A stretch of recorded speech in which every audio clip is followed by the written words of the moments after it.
The name of our parsha this week is Shelach. Shelach means to send.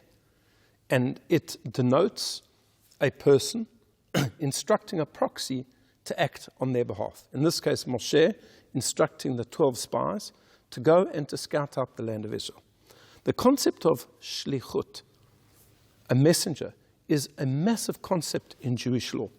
And there's a general principle, shliach adam kamoto, that the emissary, the messenger, the proxy of a person who does something on that person's behalf, it's as if the person themselves had done it. Therefore, we find, for example, in financial laws, I want to finalize a sale, I want to finalize some type of a transaction.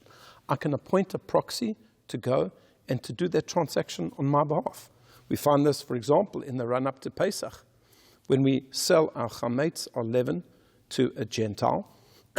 So the congregants will make their rabbi their proxy to do the sale on their behalf, and the rabbi in turn will make the best in the court his proxy, or the proxy of all of the people that have given him permission to sell the chametz on their behalf.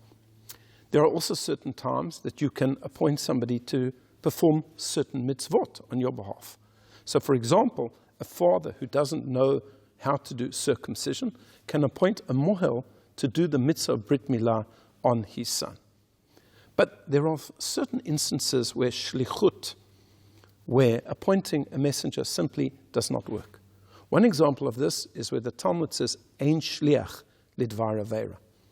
If I appoint somebody to commit a sin for me, then when they do the sin, it is their transgression. It is not my transgression. It doesn't relate back to me as it would in the case of a mitzvah, as it would in the case of a financial transaction. I send somebody to murder a person, to steal something, they are going to be held accountable for it. Why is this so? So the Talmud says, a simple reason. The words of the master and the words of the student, who should you listen to? The master is Hashem. The student is the person who dispatched you to do the sin. So who should you listen to? You chose to listen to the student and not the master, and therefore you're going to be held liable for that. And another example is a mitzvah shebegufo, a mitzvah that we have to perform ourselves, such as sitting in the sukkah, listening to the shofar, lighting Shabbat candles or Hanukkah candles, putting on tefillin, putting on a talis, keeping Shabbat. We can't make a shaliach. We can't make a messenger, a proxy to do those mitzvot. Often people used to think, you know what, the rabbi is the religious person in the community. He'll daven for me. He'll go to shul for me. He'll do these mitzvot for me. It doesn't work that way. You cannot outsource your Judaism to any other person. You have to do it yourself.